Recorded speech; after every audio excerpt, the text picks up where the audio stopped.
Hello everyone, Delhi IAS academy Raipur के YouTube platform पर आप सभी का बहुत बहुत स्वागत है। हम आपके लिए लेकर आए हैं 30 कदम 2.0 सीरीज, जिसमें हम आपके सिलेबस को 30 टॉपिक में डिवाइड कर रहे हैं और हर एक टॉपिक से 30 एमसीक्यू आपके लिए लेकर आ रहे हैं। ये एमसीक्यू सीरीज आपके लिए बहुत इंपॉर्टेंट है क्योंकि प्रीलिम्स के एग्जाम बिल्कुल सामने है। आप बहुत स्ट्रेस ले रहे होंगे कि रिविजन कैसे करें, सिलेबस इतना वास्ट है। तो रिविजन का बेस्ट तरीका है आप ज़्यादा से ज़्यादा एमसीक्यू लगाइए, और इसी कड़ी में हम आपके लिए ये एमसीक्यू की सीरीज लेकर आए हैं, जो कि आपको हर सब्जेक्ट में 30 एमसीक्यू की सीरीज मिलेगी। 30 टॉपिक से रिलेटेड, यानी कि हर सब्जेक्ट में आपको 900 एमसीक्यू मिलेगा। आप हर सब्जेक्ट के इस 30 कदम वीडियो को देखिए, रिविजन कीजिए, एमसीक्यू लगाइए और प्रीलिम्स का एग्जाम दीजिए। तो मैं भावना वैष्णव आपके लिए साइंस की क्वेश्चन लेकर आई हूँ, जिसमें हम physics, chemistry, biology, environment, computer, इन सभी विषयों पर चर्चा कर रहे हैं। तो शुरू करते हैं आज का ये वीडियो। तो आज का हमारा ये टॉपिक है, ये फिजिक्स का टॉपिक है। हमने पहला टॉपिक किया हुआ था लाइट, मिरर एंड आइज। आज दूसरा टॉपिक हम करेंगे इलेक्ट्रिसिटी एंड करंट, रेजिस्टेंस, इन सभी विषयों पर चर्चा करेंगे। तो शुरू करते हैं। देखिए, साइंस का ये वीडियो जो 30 कदम वीडियो, ये आपके लिए बहुत इंपॉर्टेंट है, क्योंकि साइंस की पढ़ाई जनरली आप साल भर नहीं करते। आप जीएस पढ़ते हैं बहुत ज्यादा, छत्तीसगढ़ पढ़ते हैं, साइंस को आप इग्नोर कर देते हैं। बट साइंस की का वेटेज कभी कम होता है, लेकिन कभी बहुत ज्यादा हो जाता है। अनएक्सपेक्टेड है सीजीपीएससी, कभी साइंस के क्वेश्चन बहुत ज्यादा पूछ लिए जाते हैं, तो स्कोरिंग भी होता है। तो अगर आपने साल भर पढ़ाई नहीं की है तो आप क्या कीजिए, इन 30 वीडियो को बहुत ध्यान से देखिए। आपका रिवीजन होगा, सारे टॉपिक से आपको किस टाइप के क्वेश्चन बनाने हैं वो आपको पता चलेंगे, और साइंस का ओवरऑल आपकी एक बार पढ़ाई हो जाएगी एग्जाम से पहले। तो बने रहिए मेरे साथ इस वीडियो में। चलिए शुरू करते हैं। इलेक्ट्रिसिटी एंड करंट, विद्युत धारा के विषय में पढ़ेंगे और उससे रिलेटेड सारे एस्पेक्ट्स को क्लियर करेंगे। चलिए पहला क्वेश्चन शुरू करते हैं। पहला क्वेश्चन दिया हुआ है, in a series circuit current remains the same, voltage remains the same, resistance becomes zero, total current is sum of individual current। यानी कि देखिए क्या होता है, एक जो सर्किट होता है, ये सर्किट कैसे जुड़ा हुआ होता है, सर्किट को आपस में किस प्रकार जोड़ा जाता है। सर्किट को दो टाइप के कॉम्बिनेशंस में जोड़ा जाता है, यानी कि सर्किट में जो रेजिस्टर लगे होते हैं वो दो टाइप के सर्किट में जोड़े जाते हैं। एक सीरीज कॉम्बिनेशन और एक होता है पैरेलल कॉम्बिनेशन। ठीक है, तो सीरीज कॉम्बिनेशन में क्या होता है, बिल्कुल इस तरीके से श्रेणी में रेजिस्टर जो है वो आपस में क्या किए जाते हैं, कनेक्ट कर दिए जाते हैं। लेकिन पैरेलल में क्या होता है, ये जो रेजिस्टर है वो इस तरीके से पैरेलल जोड़े जाते हैं। ठीक है, तो हर एक इस परिस्थिति में अगर आप श्रेणी क्रम में जोड़े, तब जो रेजिस्टेंस होता है उसकी वैल्यू कुछ अलग होगी, है ना। उसमें रेजिस्टेंस कुछ अलग आएगा, धारा का मान कुछ अलग आएगा, वोल्टेज कुछ अलग आएगा। और अगर आप पैरेलल में जोड़ते हैं तब उस परिस्थिति में भी रेजिस्टेंस कुछ अलग आएगा। ठीक है, अलग अलग वैल्यू होगी, करंट अलग होगा, वोल्टेज अलग होगा। ठीक है, तो यहाँ पर पूछा जा रहा है कि सीरीज सर्किट अगर आप बनाते हैं तो करंट की वैल्यू सेम होगी या वोल्टेज सेम होगा, क्या होगा। देखिए, आपको पता है कि अगर आप सीरीज में बनाते हैं, इस तरीके से अगर आप कनेक्ट करते हैं रेजिस्टर को, तो जो धारा इस बिंदु से इस बिंदु तक जाएगी, मान लीजिए धारा इस बिंदु से यहां से चलना चालू हुई है करंट, तो यही सेम करंट यहां भी फ्लो होगी, यहां भी फ्लो होगी, यहां भी फ्लो होगी और यहां भी फ्लो होगी। परंतु वोल्टेज का मान, जिसे आप पोटेंशियल डिफरेंस भी कहते हैं, विभवांतर कहते हैं, पोटेंशियल डिफरेंस पीडी से शो करते हैं, या आप इसे हिंदी में क्या कहते हैं, विभवांतर कहते हैं। विभवों का अंतर, एक बिंदु से दूसरे बिंदु में विभव का अंतर, विभवांतर। तो विभवांतर जो होगा वो सीरीज में क्या हो जाएगा, डिफरेंट हो जाएगा। कैसे, क्योंकि इस बिंदु से इस बिंदु तक v की वैल्यू कुछ अलग होगी, इस बिंदु से इस बिंदु तक v की वैल्यू कुछ अलग होगी, और इस बिंदु से इस बिंदु तक v की वैल्यू कुछ अलग होगी, है ना। यही होता है, एक बिंदु से दूसरे बिंदु तक धारा को ले जाने में, आवेश को ले जाने में किया गया जो कार्य होता है वही क्या होता है, पोटेंशियल डिफरेंस या विभवांतर होता है। तो इन सीरीज I क्या होगा, सेम होगा, बट V क्या हो जाएगा, डिफरेंट हो जाएगा। और पैरेलल में क्या हो जाएगा, पैरेलल में I जो है वो क्या हो जाएगा, डिफरेंट, और V जो है यानी कि पोटेंशियल डिफरेंस या वोल्टेज आप जिसे कह सकते हैं, वो क्या हो जाएगा, सेम। तो देख लेते हैं यहाँ पर क्या बोला जा रहा है, करंट रिमेन्स द सेम। क्या पहला ऑप्शन सही होगा? सीरीज सर्किट की बात हो रही है तो सीरीज सर्किट में करंट यानी कि आई से हम किसको दर्शाते हैं? करंट को। बी से हम किसको दर्शा रहे हैं? पोटेंशियल डिफरेंस यानी कि विभवांतर को। तो आई जो है वो सेम होता है सीरीज में, यही तो पूछा जा रहा है। सीरीज सर्किट में करंट का मान या धारा का मान क्या रहता है? वही रहता है, सेम रहता है ना। देखिए हमने ये देखा कि जो करंट यहां से फ्लो हो रहा है वो पूरे यहां इस बिंदु तक सेम ही जाएगा, लेकिन इस बिंदु से इस बिंदु तक आवेश को लाने के लिए कुछ काम किया गया होगा, वो V1 होगा। इस बिंदु से इस बिंदु तक आवेश को लाने में कुछ काम किया होगा, V2 होगा। तो पोटेंशियल डिफरेंस अलग। लेकिन अगर पैरेलल की बात करें, एक पैरेलल अगर सर्किट की हम बात करें तो यहां पर मान लो धारा आई यहां से निकल रही है, धारा आई यहां से निकल रही है। अब ये धारा आई यहां कुछ मात्रा में जाएगी, यहां कुछ मात्रा में जाएगी और यहां कुछ मात्रा में जाएगी। मान लो 10 एम्पियर यहां से निकल रही, 2 यहां गई, 5 यहां गई, 3 यहां गई, है ना। तो धारा अलग अलग है पैरेलल में, है ना। लेकिन इस बिंदु से आवेश को इस बिंदु तक आने के लिए जो काम करना होगा यानी कि V यानी कि पोटेंशियल डिफरेंस सेम होगा।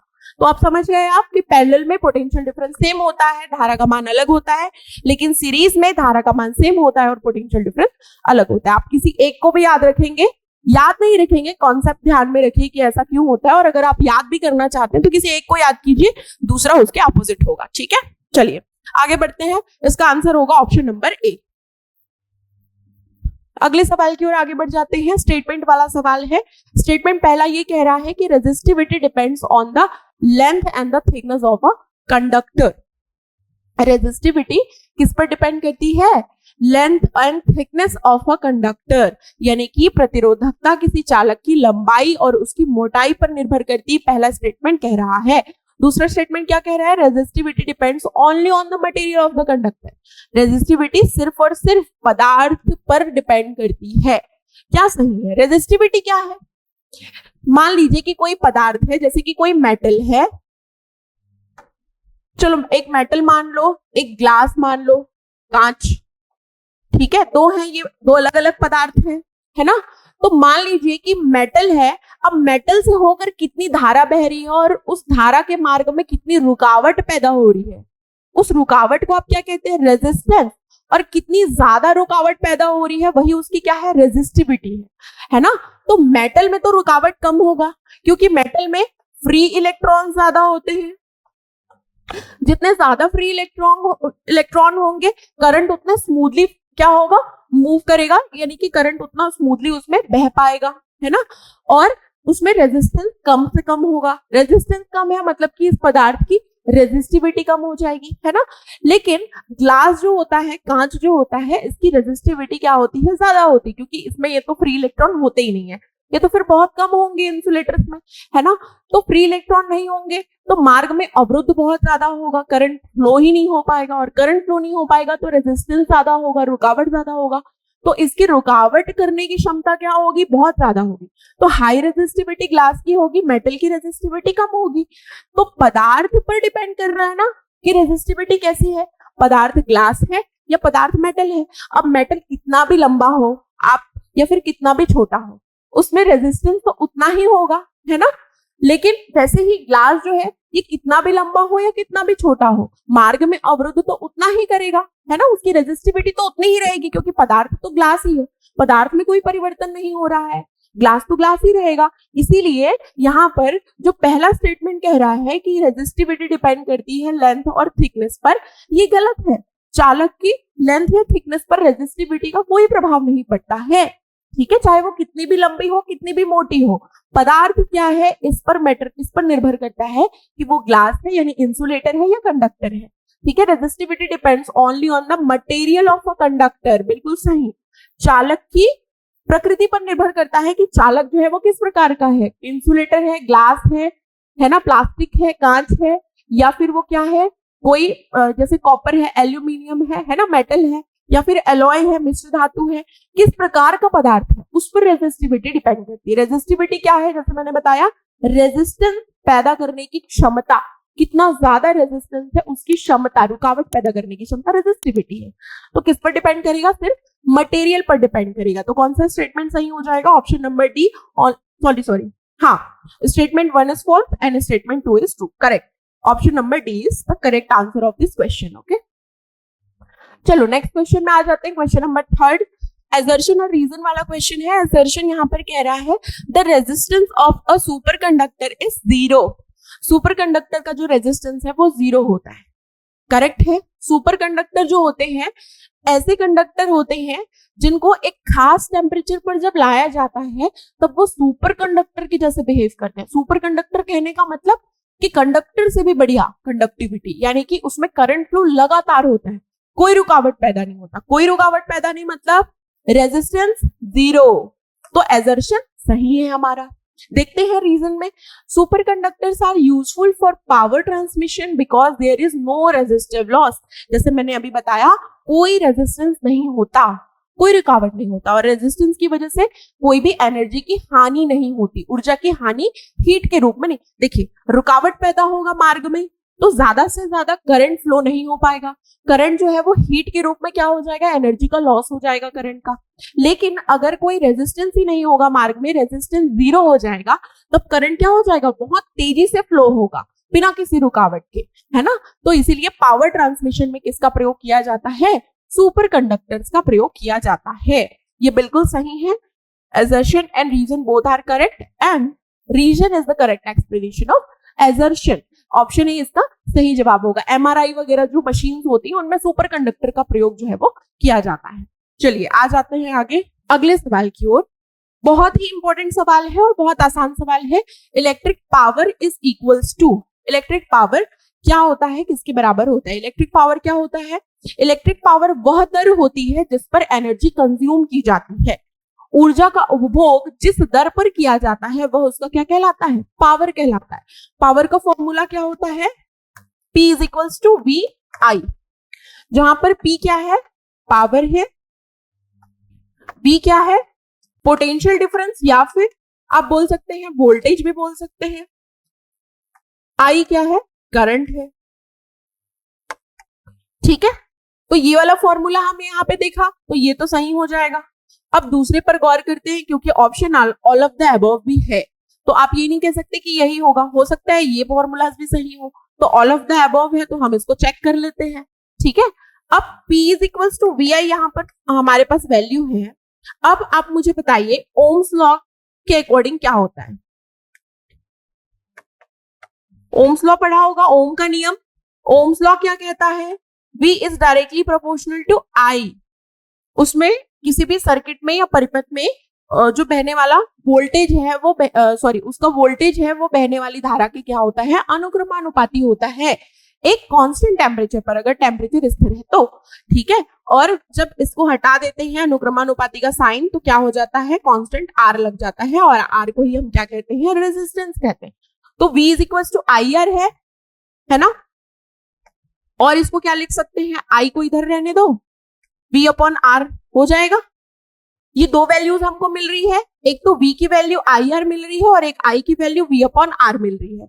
इस वैल्यू में रख देते हैं, P is equals to V की वैल्यू पहले रख देते हैं तो I R इंटू I. दो I है तो आप I स्क्वायर R लिख सकते हो. तो ये वाला फॉर्मूला भी मिल गया हमको, ये वाला, इसका मतलब ये भी सही है. अब ये तो सही है तो ऑल ऑफ दिस आएगा ही आएगा. ठीक है, बट हम इसको भी चेक कर लेते हैं, है ना. तो यहाँ पर एक और फॉर्मूला दिया हुआ है, I की वैल्यू दी हुई है, I is equals to V upon R. Value put कर देते हैं, P is equals to V I में I की वैल्यू पुट कर देते हैं तो P is equals to V into V upon R. तो क्या आ जाएगा, V स्क्वायर अपॉन R. तो ये तीन फॉर्मूले हमको किससे मिले हैं, पावर से मिले हैं. तो आंसर क्या आ जाएगा, ऑल ऑफ दिस अबव. ठीक है, चलिए आगे बढ़ते हैं.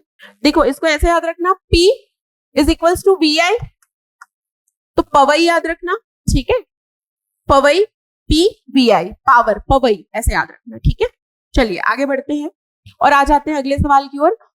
और if the resistance is doubled and the current is kept constant, power will. अगर प्रतिरोध को दोगुना कर दिया जाए, है ना. देखिए इसी फॉर्मूला से समझेंगे हम, P is equals to V I होता है ना. सॉरी। अब यहाँ पर क्या बोला जा रहा है, प्रतिरोध को दोगुना कर दिया जाए। अब यहाँ पर तो प्रतिरोध नहीं है इस वाले फॉर्मूला से, तो हम R वाला फॉर्मूला रखेंगे। तो P is equals to V की वैल्यू रख देते हैं IR और I, तो I स्क्वायर R ये होगा, इसको P1 मान के चलते हैं। P1 की वैल्यू क्या है, I स्क्वायर R, ठीक है। अब कहा जा रहा है कि अगर प्रतिरोध को दोगुना कर दिया जाए, चलो दूसरे में P2 ले लेते हैं। अब प्रतिरोध को हम क्या कर देते हैं, दोगुना। करंट तो कांस्टेंट रहेगा, यानी कि करंट परिवर्तित नहीं होगा, I ही रहेगा करंट की वैल्यू, लेकिन R की वैल्यू कैसी हो जाएगी, दोगुनी हो जाएगी। तो क्या आ जाएगा इसमें वैल्यू, 2I स्क्वायर R आ जाएगा, है ना। तो P2 क्या है, 2I स्क्वायर R, और P1 क्या है, I स्क्वायर R। तो इसकी वैल्यू रख देते हैं P1, तो P2 इज इक्वल्स टू क्या आ गया, 2P1। तो हम देख रहे हैं कि अगर हमने P2 में R की वैल्यू को दोगुना किया तो पावर भी क्या हो गया, डबल हो गया। तो इसका मतलब क्या आया, आंसर ऑप्शन नंबर बी। अगर आप रेजिस्टेंस को दोगुना कर दें और धारा को स्थिर रखें तो शक्ति क्या हो जाएगी, डबल हो जाएगी। ये वाला समझ में आया कैसे हमने किया है। हमने जो यहाँ पर कंडीशन दी बस उसी को पुट किया, हमने धारा का मान स्थिर रखा, कोई परिवर्तन नहीं किया, और फॉर्मूला में सिर्फ R के मान को डबल कर दिया। R के मान को डबल कर दिया तो धारा क्या, पावर क्या हो गया, डबल हो गया, है ना। चलिए, इस टाइप के सवाल पूछे जाते हैं, आधी हो जाएगी, दोगुनी हो जाएगी, कोई परिवर्तन नहीं होगा, इस टाइप के सवाल फिजिक्स में पूछे जाते हैं, ठीक है। चलिए आगे बढ़ते हैं और आ जाते हैं अगले सवाल की ओर। Which combination gives minimum resistance. देखो ये कॉम्बिनेशन किसके बारे में बात कर रहा है, सर्किट के कॉम्बिनेशन की बात कर रहा है ना। कौन कौन से कॉम्बिनेशन पढ़े हमने, सीरीज कॉम्बिनेशन और पैरेलल कॉम्बिनेशन पढ़ा हमने, ठीक है, यानी कि श्रेणी क्रम और समांतर क्रम। तो श्रेणी क्रम में हमने देखा कि हमने रेजिस्टर को कुछ ऐसा लगाया, और समांतर क्रम में पैरेलल, एक दूसरे के समांतर, इस तरीके से हमने रेजिस्टर को किसी सर्किट में क्या कर दिया, मान लो जोड़ दिया, ठीक है। अब मान लो हम बना के देखते हैं दोनों को, किसमें न्यूनतम होगा या किसमें अधिकतम होगा। मान लो हमने यहाँ पर 2 ओम का रेजिस्टर लिया और इसमें भी 2 ओम का रेजिस्टर लिया, इसमें भी 2 ओम का रेजिस्टर लिया और इसमें भी 2 ओम का, सेम वैल्यू ली है। देखते हैं किसमें न्यूनतम आता है, कौन सा संयोजन न्यूनतम प्रतिरोध देता है। 2 संयोजन होते हैं, दोनों संयोजन को चेक कर लेते हैं, यहीं के हैं। तो श्रेणी क्रम के लिए जो टोटल रेजिस्टेंस की वैल्यू होती है R is equals to R1 plus R2 होता है, ये फॉर्मूला होता है। ये फॉर्मूला डिराइव करने के लिए मेंस में पूछा जाता है, बट अभी तो हम मेंस की बात नहीं कर रहे हैं, डेरिवेशन आप मेंस के लिए पढ़िएगा। फिलहाल ये फॉर्मूला याद रखिएगा, RE resultant resistance equivalent resistance is equals to R1 plus R2, यानी कि जितने भी रेजिस्टर लगे होंगे उन सबका योग ही क्या होगा, टोटल रेजिस्टेंस होगा, कुल प्रतिरोध होगा, या समतुल्य प्रतिरोध जिसे कहते हैं। समतुल्य प्रतिरोध क्या होगा, जितने भी प्रतिरोध लगे हुए हैं उनका योग। किसके लिए, श्रेणी क्रम के लिए। तो देख लेते हैं, यहाँ पर 2 प्रतिरोध लगे हुए हैं, 2 ओम के, 2 प्लस 2 क्या हो जाएगा, 4 ओम हो जाएगा, है ना। अब हम लोग पैरेलल के लिए देख लेते हैं, 1/RE is equals to 1/R1 plus 1/R2, ये होती है वैल्यू, है ना। तो अगर हम इसकी वैल्यू निकालें तो 1 प्लस 1/2 हो जाएगा, तो 2/2 इज इक्वल्स टू 1। तो RE की वैल्यू भी क्या आ जाएगी, 1 ही आएगी, 1 ओम आएगी, है ना। यहाँ पर हमने देखा जो रिजल्टेंट की वैल्यू क्या आई थी, 4 ओम आई थी, और यहाँ पर हम देख रहे हैं जो रिजल्टेंट या फिर आपका समतुल्य प्रतिरोध है वो 1 ओम आया है। हमने प्रतिरोध सेम लगाया था, 2 ओम का प्रतिरोध दोनों में लगाया था, 2 प्रतिरोध। तो श्रेणी क्रम में 4 ओम आया है समतुल्य प्रतिरोध, और समांतर क्रम में 1 ओम आया है। समांतर क्रम का फॉर्मूला होता है 1/RE, यानी कि equivalent resistance is equals to 1/R1 plus 1/R2। ये पैरेलल के लिए होता है, इन सबका फॉर्मूला होता है, डिराइव करने के लिए मेंस में आता है। अभी आप लोग सिर्फ फॉर्मूला याद रखिए, ठीक है। तो हमने देखा कि सेम प्रतिरोध लगाने पर भी वैल्यू किसमें कम आई है, पैरेलल में कम आई है। इसका मतलब मिनिमम रेजिस्टेंस कहाँ होगा, 2 resistor in series, 2 resistor in parallel, 1 series and 1 parallel equal all cases, नहीं, 2 रेजिस्टर इन पैरेलल, है ना। अगर समांतर क्रम में हम दो रेजिस्टर को जोड़ते हैं तो मिनिमम रेजिस्टेंस आता है। चलिए, ये तो हमने प्रयोग करके भी देख लिया, है ना। अगला सवाल है, स्टेटमेंट वाला है, ओम का नियम तभी मान्य है जब तापमान स्थिर रहे। फिर अगला स्टेटमेंट कहता है चालक का प्रतिरोध ताप बढ़ने पर कम हो जाता है। ओम का नियम क्या है, पहले तो ये देखते हैं। ओम्स लॉ क्या कहता है? Ohm's law, V is directly proportional to I। किसी परिपथ में बहने वाली धारा उसकी वोल्टेज के अनुक्रमानुपाती होती है, लेकिन अगर टेम्परेचर स्थिर रहे तो। क्यों? क्योंकि ओम्स लॉ में माना जाता है R को कांस्टेंट, और R कांस्टेंट यानी कि रेजिस्टेंस प्रतिरोध कांस्टेंट कब होगा? जब टेम्परेचर स्थिर होगा। क्योंकि जैसे जैसे आप टेम्परेचर बढ़ाते हैं किसी चालक की रेजिस्टेंस जो है वो बढ़ते जाता है ना। अगर आप टेम्परेचर बढ़ा दोगे तो रेजिस्टेंस बढ़ जाएगा, है ना। तो टेम्परेचर को आपको क्या रखना है? कांस्टेंट रखना है, तो उसके लिए रेजिस्टेंस भी क्या होना चाहिए? कांस्टेंट होना चाहिए। इसीलिए कहा जा रहा है कि Ohm's law is valid only if temperature remains constant. बिल्कुल सही है, क्योंकि ओम मानता है आर को कांस्टेंट। आर को कांस्टेंट मानने के लिए टेम्परेचर कांस्टेंट मानना होगा, ठीक है। तो पहला स्टेटमेंट सही है हमारा। दूसरा स्टेटमेंट कहता है resistance of a conductor decreases with the increases in temperature. अभी तो हमने देखा कि ताप बढ़ाने के साथ रेजिस्टेंस बढ़ता है, तो ये कैसे होगा? ये तो फिर कंट्राडिक्ट कर रहा है इसको, है ना। तो हमारा स्टेटमेंट 2 रॉन्ग हो जाएगा। Only statement 1 is true but statement 2 is false. चलिए आगे बढ़ जाते हैं अगले सवाल की ओर।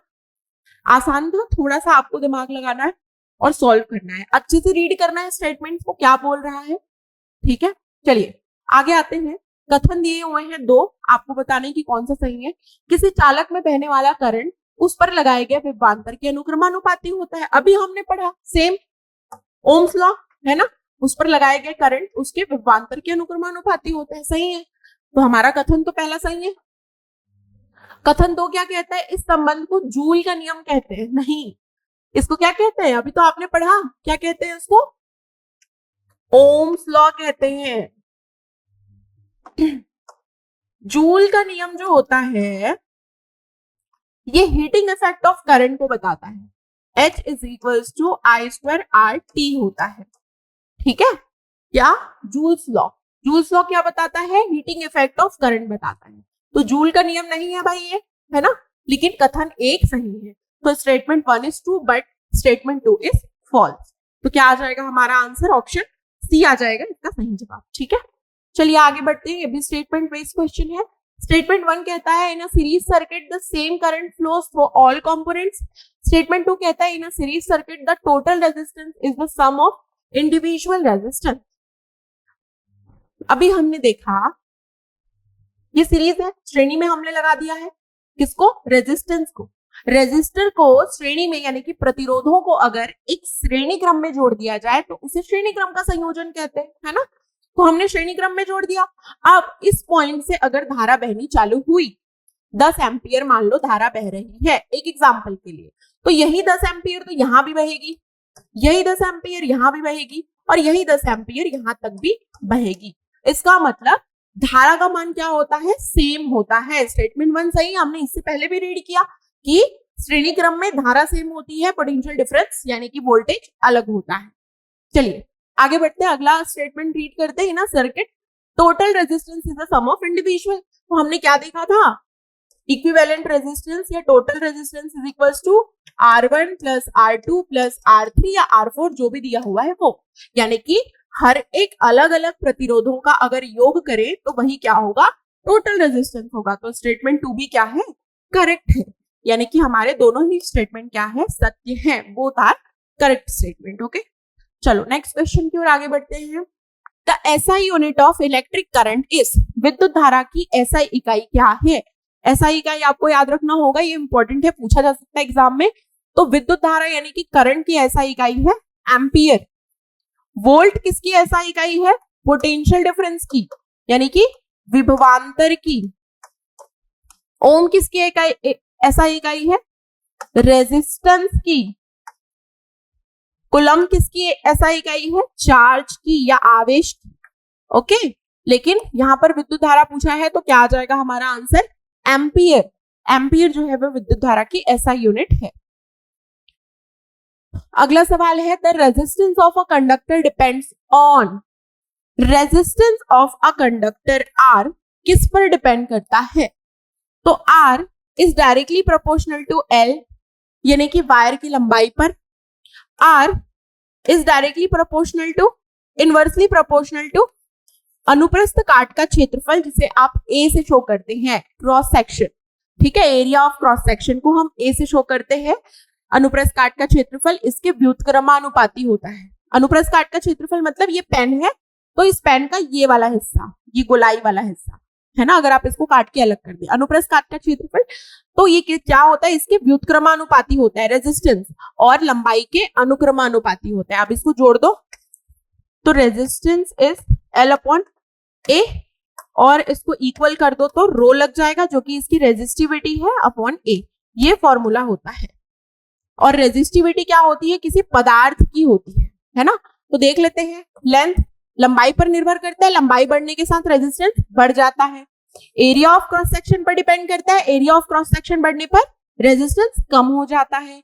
मटेरियल पर भी डिपेंड करता है, बिल्कुल, क्योंकि यहाँ पर रेजिस्टिविटी दी है, तो रेजिस्टिविटी मटेरियल पर डिपेंड करती है, तो रेजिस्टेंस भी किस पर डिपेंड करेगा, मटेरियल पर डिपेंड करेगा, है ना। फिर ऑल ऑफ द अबव, तो क्या आ जाएगा हमारा answer, option number D, all of the above. इन सभी पर ही निर्भर करता है क्या, हमारा प्रतिरोध या रेजिस्टेंस। ओके, चलिए आ जाते हैं अगले क्वेश्चन की ओर। एजर्शन रीजन वाला क्वेश्चन है। एजर्शन ये कहता है कि फ्यूज वायर है low melting point. Fuse wire का लो मेल्टिंग पॉइंट होता है, क्योंकि देखिए फ्यूज वायर जो होता है वो क्यों लगाए जाते हैं, आपके अप्लायंसेस को शॉर्ट सर्किट से बचाने के लिए। अचानक ट्रांसफार्मर वगैरह में कोई दिक्कत आई और अचानक से ज्यादा धारा प्रवाहित होने लगी, क्षमता से अधिक, और आपके अप्लायंसेस जो है वो उड़ गए, इनसे बचाने के लिए उनका कनेक्शन फ्यूज वायर से किया जाता है, ताकि फ्यूज वायर जो होते हैं ये लो मेल्टिंग पॉइंट वाले होते हैं। इससे क्या होता है, फ्यूज वायर जो होते हैं उनमें जब धारा जो है वो क्षमता से अधिक बहने लगती है, तब धारा की heating effect, heat effect of electricity, यानी कि जब धारा तेज बहती है तो हीट जनरेट होता है। उस हीट की वजह से लो मेल्टिंग पॉइंट वाले फ्यूज वायर जो है वो गल जाते हैं और कनेक्शन ब्रेक हो जाता है। इससे आपके अप्लायंसेस जो है वो सुरक्षित रहते हैं। तो मेल्टिंग पॉइंट क्या होता है, लो होता है, ताकि वो क्या हो जाए, मेल्ट होकर गल जाए और क्या हो जाए, कनेक्शन ब्रेक हो जाए। Fuse wire is made of alloy of high resistance. High resistance इसलिए क्योंकि करंट जो है वो कम फ्लो हो, और दूसरी चीज ये कि अलॉय से बने होते हैं, क्योंकि अलॉय का अगर मेटल से कंपेयर करें तो क्या होता है, अलॉय की जो मेल्टिंग पॉइंट है वो क्या होती है, लो होती है। तो रीजन भी सही है, लेकिन ये इंडिविजुअल तौर पर सही है, कोई किसी को एक्सप्लेन नहीं कर रहा है। तो ऑप्शन नंबर क्या आ जाएगा, बी इसका सही जवाब होगा। Both are true but R does not explain A. ठीक है, अगले सवाल की ओर आगे बढ़ते हैं। अगला सवाल जो है वो मैच द फॉलोइंग वाला है। कॉलम ए कॉलम बी दिया हुआ है। कॉलम ए की ओर अलग अलग ऐसा यूनिट दिए हुए हैं, और कॉलम बी की ओर किस चीज के ऐसा यूनिट है ये दिया हुआ है। चलिए मिलान करते हैं। ओम किसका ऐसा यूनिट है, अभी हमने देखा था ओम रेजिस्टेंस का ऐसा यूनिट है भाई, है ना, प्रतिरोध का ऐसा यूनिट है। ठीक है, एम्पियर किसका ऐसा यूनिट है, एम्पियर जो है ये करंट का ऐसा यूनिट है ना। वॉट किसका ऐसा यूनिट है, power, power P is equal to VI, याद आया, इसका ऐसा यूनिट क्या है, वॉट है। ठीक है, वॉट। और वोल्ट किसका ऐसा यूनिट है, पोटेंशियल डिफरेंस, PD जिसे हम कह रहे हैं, या फिर हम इसे वोल्टेज भी कह रहे हैं, इसका पोटेंशियल, इसका ऐसा यूनिट वोल्ट है। तो क्या आ जाएगा हमारा आंसर, एक का दो वाला चेक करो, A और D में दिया हुआ है, B का 3 किस में दिया हुआ है, दोनों में ही दिया हुआ है। C का 1 किस में दिया हुआ है, ये देखो, C का 1, ये option number A is the correct answer of this question. Okay, चलिए आगे बढ़ते हैं। ऐसा यूनिट याद रखिएगा, इस चैप्टर में ऐसा यूनिट पूछे जाने की संभावना है। ये बहुत बढ़िया क्वेश्चन है। बिलिंग में उपयोग की जाने वाली विद्युत ऊर्जा का वाणिज्यिक इकाई क्या है। जो आपके घर में इलेक्ट्रिक बिल आता है, बिल में आप देखना उसमें यूनिट लिखा होता है कि आपने कितनी इलेक्ट्रिक एनर्जी कंज्यूम की है इस पूरे मंथ में, या पर आवर में कितने यूनिट, आप जिसे यूनिट कहते हैं, कितने यूनिट ही क्या है, इलेक्ट्रिक एनर्जी है जो आप कंज्यूम करते हैं। तो उसको किस यूनिट से मापा जाता है, उसकी इकाई क्या होती है, क्या लिखा होता है उसमें, तो आप देखेंगे उसमें लिखा हुआ होता है किलोवाट आवर। क्योंकि जो इलेक्ट्रिक एनर्जी होती है, इलेक्ट्रिक एनर्जी, विद्युत ऊर्जा, जिसे आप यूनिट भी कहते हैं ना, 4 यूनिट बिजली, 100 यूनिट बिजली, 50 यूनिट बिजली, इस तरीके से आप बोलते हैं, है ना। तो यूनिट आप जैसे कह रहे हैं इज इक्वल्स टू क्या होता है, पावर इनटू टाइम। पावर का क्या होता है, वॉट होता है ऐसा यूनिट, और टाइम को आर में लिया जाता है। वैसे तो सेकंड होता है बट इसमें आर में काउंट किया जाता है, पर आर में काउंट किया जाता है। तो इलेक्ट्रिक एनर्जी या यूनिट का ऐसा यूनिट क्या हो जाएगा, किलोवाट आर, KWH। तो किलोवाट आर क्या हो जाएगा, इलेक्ट्रिक एनर्जी का क्या हो जाएगा, यूनिट हो जाएगा, जिसे आप यूनिट भी कहते हैं।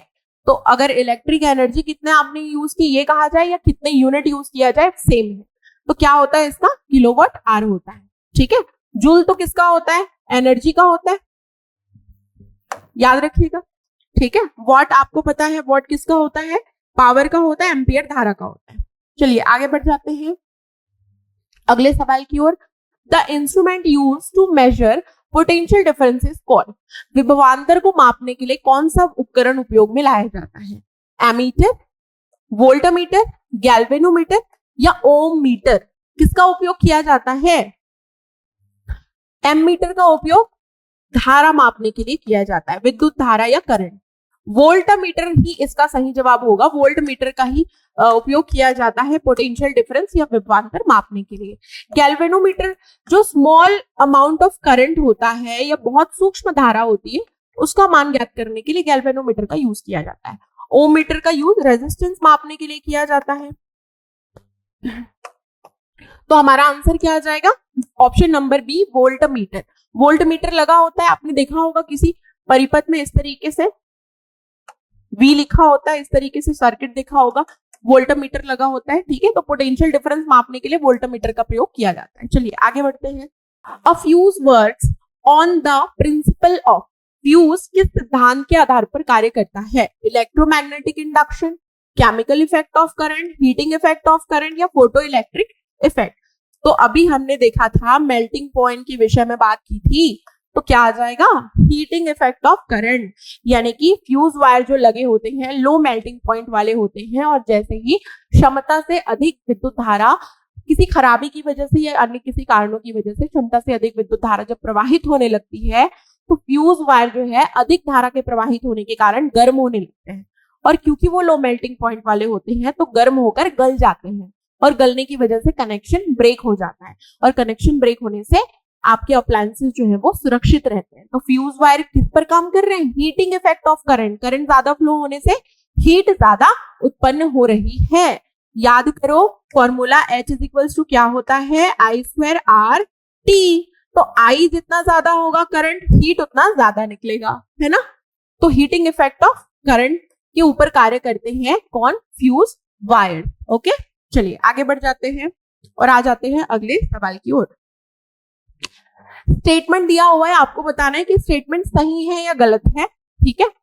स्टेटमेंट क्या है पढ़ते हैं, in a parallel circuit the voltage across each branch is same. समांतर सर्किट में प्रत्येक शाखा पर वोल्टेज समान होता है। इस पर हमने एक बार और चर्चा की है श्रेणी क्रम वाले के लिए, लेकिन हम एक बार और बात कर लेते हैं। पहले तो हम एक समांतर क्रम में जुड़े हुए सर्किट वाला परिपथ जो है वो बना लेते हैं, ठीक है।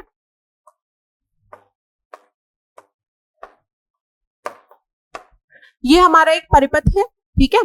मान लो ये 2 ओम का प्रतिरोध है, ये 1 ओम का प्रतिरोध है, ठीक है। अब ये हमारा एक सर्किट बन गया। अब इस सर्किट में क्या हो रहा है, यहां से धारा निकलनी चालू होगी पॉजिटिव से नेगेटिव की ओर। अब यहां से जो धारा निकलेगी, मान लो यहां गई ये धारा, तो धारा का मान यहाँ पे क्या हो जा रहा है, बढ़ जा रहा है। यहाँ पे I1 और यहाँ पे I2, कोई अलग अलग धारा। लेकिन पोटेंशियल डिफरेंस या विभवांतर क्या होता है, चार्ज को, आवेश को एक बिंदु से दूसरे बिंदु तक ले जाने के लिए किया गया कार्य ही विभवांतर कहलाता है। तो एक बिंदु से दूसरे बिंदु तक ले जाने के लिए किया गया कार्य V ही होगा, सेम होगा, पोटेंशियल डिफरेंस अलग नहीं होगा। तो यहाँ पर क्या कहा जा रहा है, वोल्टेज यानी पोटेंशियल डिफरेंस या वोल्टेज, तो पैरेलल सर्किट में वोल्टेज क्या होगा, सेम होगा। तो ये सत्य है या झूठ, सत्य है भाई, ऑलवेज ट्रू है ना, पोटेंशियल डिफरेंस हमेशा सेम होता है। चलिए आगे बढ़ जाते हैं अगले सवाल की ओर। स्टेटमेंट दिया हुआ है, अगेन हमको बताना है कि फॉल्स है या true. Current flows from lower potential to higher potential inside a battery. देखो current generally low to high high to low move करता है, ट्रेवल करता है। In general current high potential to low potential move करता है, यानी positive से negative की ओर, ठीक है। और इलेक्ट्रॉन की दिशा के विपरीत इलेक्ट्रॉन जो होता है वो नेगेटिव से पॉजिटिव की ओर मूव करता है, ठीक है।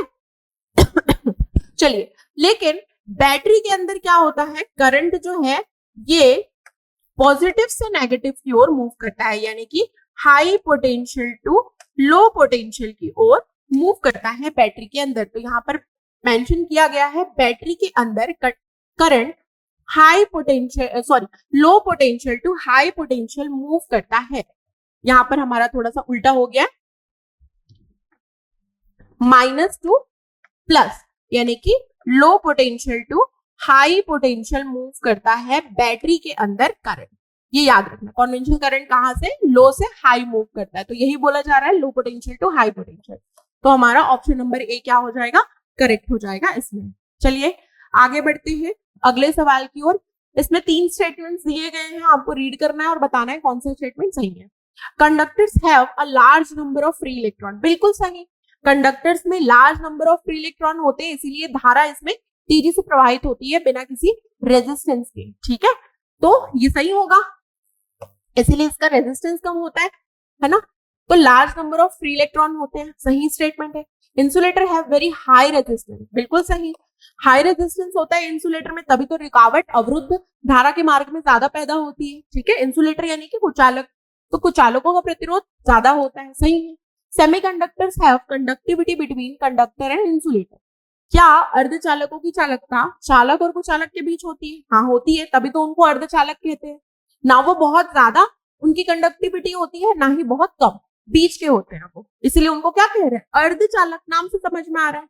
तो तीनों ही स्टेटमेंट हमारे क्या है, करेक्ट है। तो option number D is the correct answer of this question. चलिए अगले सवाल की ओर आगे बढ़ जाते हैं। स्टेटमेंट दिए हुए हैं, स्टेटमेंट रीड करने हैं, बताने सही है गलत। Copper and aluminium are good conductor, बिल्कुल सही। अच्छे चालक होते हैं, तभी तो कॉपर और एल्यूमिनियम की तारें यूज की जाती हैं, कंडक्टिविटी इनकी अच्छी होती है, चालक अच्छे होते हैं, ठीक है, सही है। रबर इज एन इंसुलेटर, बिल्कुल सही।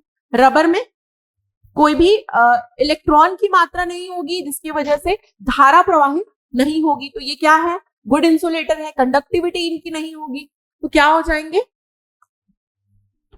इंसुलेटर हो जाएंगे, कुचालक हो जाएंगे, ठीक है। तभी तो देखना वायर वगैरह के बाहर प्लास्टिक रबर इनकी कोटिंग की जाती है ताकि इलेक्ट्रिक शॉक वगैरह ना लगे, ठीक है। चलिए तीसरा देखते हैं। Silicon is a conductor at room temperature, गलत जवाब। सिलिकॉन क्या है, सेमीकंडक्टर है बच्चों, याद रखना। Silicon is semiconductor at room temperature, है ना। अर्धचालक है, एक चालक नहीं है। तो हमारा ऑप्शन स्टेटमेंट नंबर 3 क्या हो जाएगा, गलत हो जाएगा। तो आंसर क्या आएगा, ऑप्शन ए। तभी तो सेमीकंडक्टर में सिलिकॉन जर्मेनियम का यूज किया जाता है ना। चलो आगे बढ़ते हैं अगले सवाल की ओर और आ जाते हैं क्वेश्चन नंबर 21 में। Insulator are use to, insulator या कुचालक का उपयोग किसके लिए किया जाता है, करंट बढ़ाने के लिए, आवेश संग्रहित करने के लिए, विद्युत झटका रोकने के लिए, या बिजली को परिवर्तित करने के लिए। करंट बढ़ाने के लिए तो हो नहीं सकता क्योंकि कुचालक है, चालकता नहीं है, तो करंट कहां से। फिर आवेश को संग्रहित करने के लिए ये भी नहीं होगा। विद्युत झटका रोकने के लिए ये सही जवाब होगा। क्यों, क्योंकि जो चालक होते हैं इनमें क्या होगा, मान लो कॉपर की खुली तारें आपने छोड़ दी, अब वहां से करंट फ्लो हो रहा है, कनेक्शन दे दिया आपने, वहां से करंट फ्लो हो रहा है, तो अगर आप उस कॉपर के तार को छुएंगे, खुला जो कॉपर का तार है, तो आपको विद्युत झटका लग सकता है ना। लेकिन उसके ऊपर मान लो कि प्लास्टिक की या किसी इंसुलेटर की कोटिंग कर दी है, तो क्या आपको झटका लगेगा उस तार को छूने पर, नहीं लगेगा। तो विद्युत झटका रोकने के लिए प्रयोग किया जाता है कुचालक का। बहुत आसान था, एकदम इजी क्वेश्चन। चलिए नेक्स्ट क्वेश्चन की ओर आगे बढ़ते हैं। The resistivity of conductor is usually, क्या होता है रेजिस्टिविटी कंडक्टर की, वेरी हाई, मॉडरेट, लो या इनफाइनाइट, वेरी लो, है ना। देखिए कंडक्टर्स या चालक की रेजिस्टिविटी क्या होगी, लो होगी। लेकिन इंसुलेटर की, अगर इंसुलेटर की बात की जाए तो वेरी हाई, ठीक है। तो कंडक्टर की कम होती है रेजिस्टिविटी, क्योंकि कंडक्टर में क्या होता है, मुक्त इलेक्ट्रॉन होते हैं, मुक्त इलेक्ट्रॉन ज्यादा होंगे तो धारा जो है वो तेजी से प्रवाहित होगी बिना किसी रुकावट के। रुकावट नहीं होगा तो रेजिस्टिविटी क्या होगी, कम होगी। ठीक है, इंसुलेटर में ज्यादा होती है। चलिए आगे बढ़ते हैं अगले सवाल की ओर। विच डिस्कवर्ड द इलेक्ट्रॉन, इलेक्ट्रॉन की खोज किसने की, किसने की इलेक्ट्रॉन की खोज, जे थॉमसन। ठीक है, कब किया था, 1897। इन्होंने कैथोड रे ट्यूब वाला एक्सपेरिमेंट किया था। एक ग्लास ट्यूब लिया था, वैक्यूम ट्यूब, एल्यूमिनियम की पतली प्लेट लगाई थी, ठीक है, इस तरीके से, और इसको क्या कर दिया था, यहां से धारा प्रवाहित की थी। ठीक है, अब जैसे ही धारा प्रवाहित हुई, एल्यूमिनियम की पतली पतली प्लेट्स लगी हुई है, इसके अंदर जो है कुछ रेज जो है वो निकली, और वो रेज जो है वो नेगेटिव चार्ज की ओर जाने लगी, सॉरी पॉजिटिव चार्ज की ओर जाने लगी। इससे ये पता चला कि इनमें नेगेटिव चार्ज होते हैं।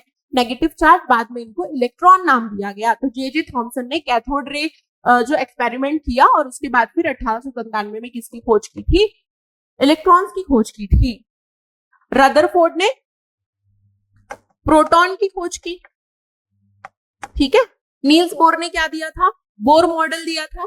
ठीक है, फिर मैक्सवेल का थ्योरी है लाइट वेव से रिलेटेड। चलिए आगे बढ़ जाते हैं अगले सवाल की ओर, और आ जाते हैं who discovered radio activity, radio धर्मिता की खोज किसने की थी, Henri Becquerel.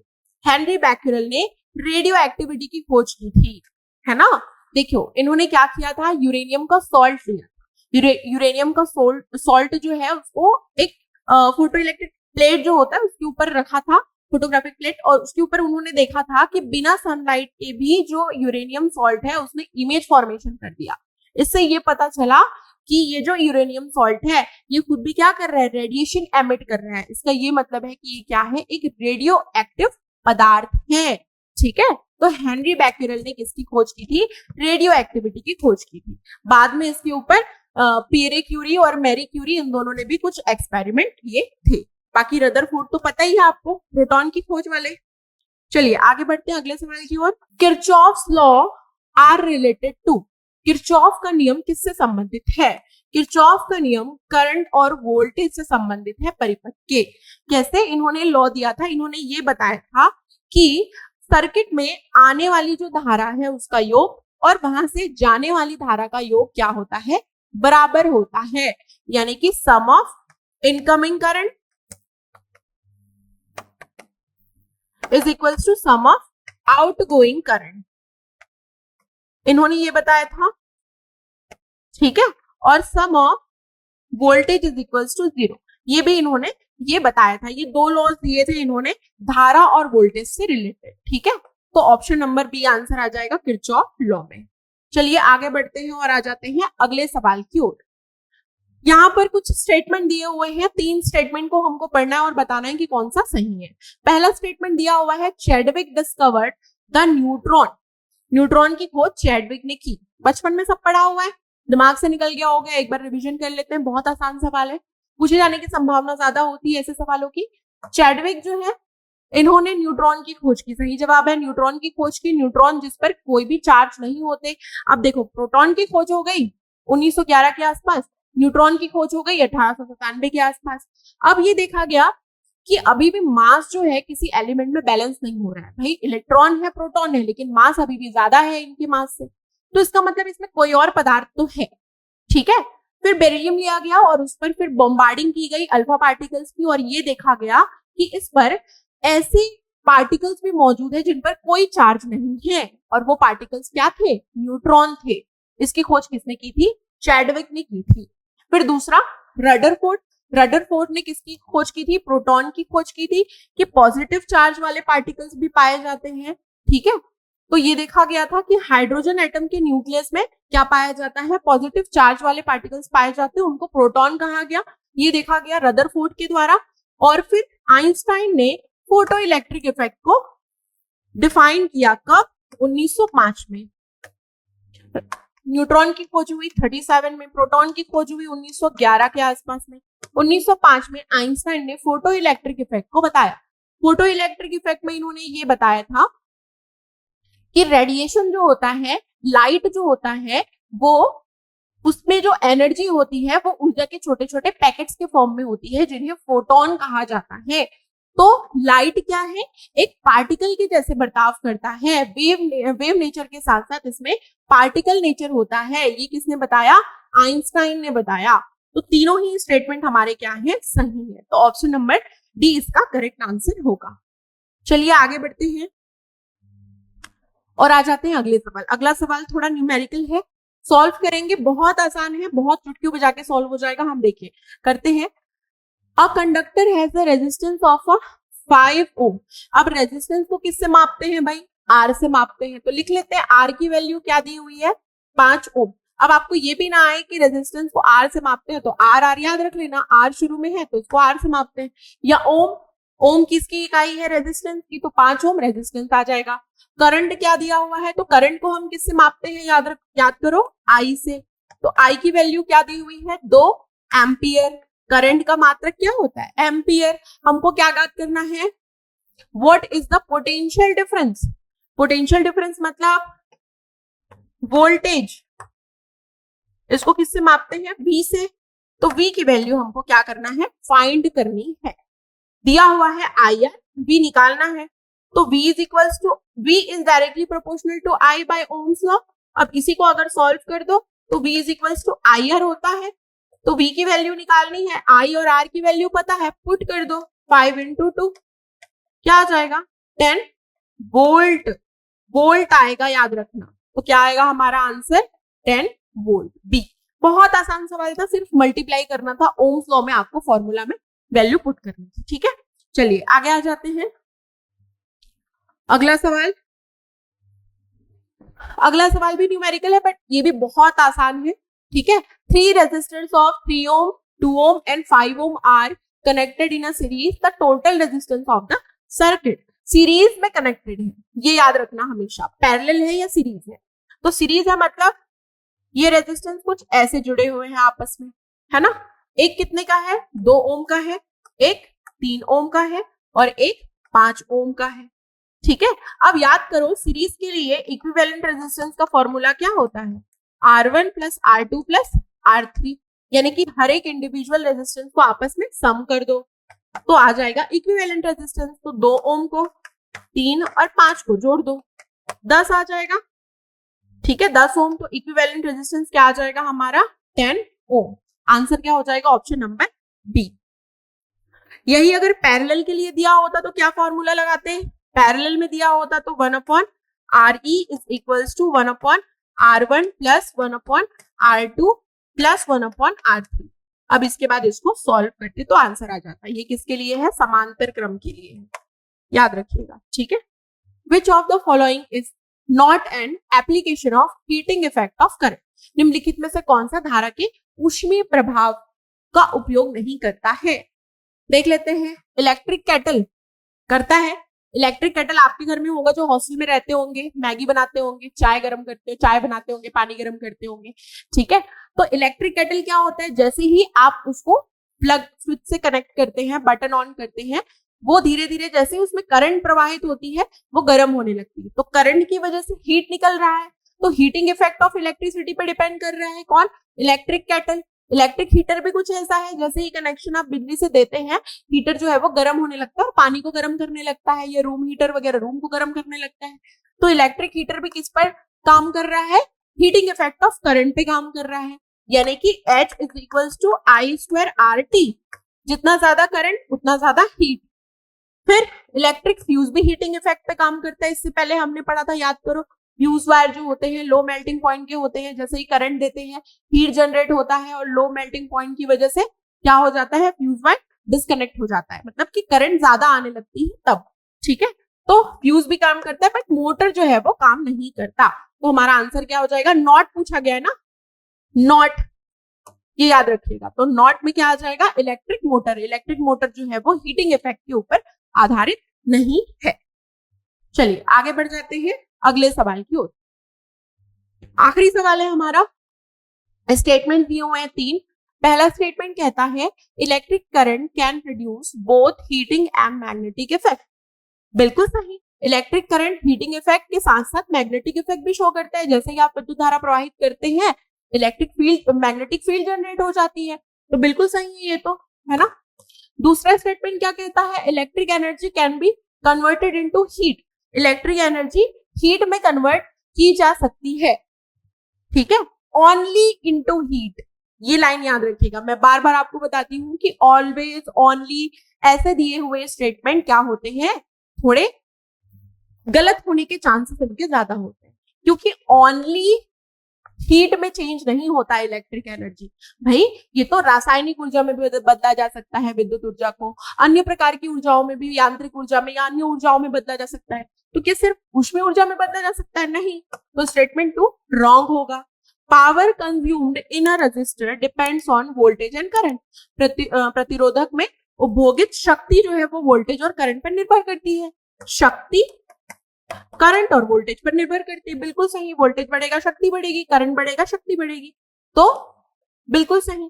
1 and 3 is correct, 3 are correct but 2 is not correct, ठीक है। तो ये हमारे हुए, ये सवाल का आंसर क्या हो जाएगा, ऑप्शन नंबर बी। तो इस तरीके से आज के हमारे इलेक्ट्रिसिटी और करंट के ये 30 सवाल पूरे हुए। आई होप आप लोगों को ये सवाल अच्छे लगे होंगे, आप लोगों का बेहतर तरीके से रिविजन हुआ होगा, और इसी तरीके से बाकी के क्वेश्चन के लिए, बाकी की टॉपिक के रिवीजन के लिए आप बने रहिए हमारे साथ एकदम इस वीडियो में। अगली वीडियो में मैं फिर मिलूंगी आपके साथ में नए टॉपिक के साथ में। तब तक के लिए थैंक यू सो मच।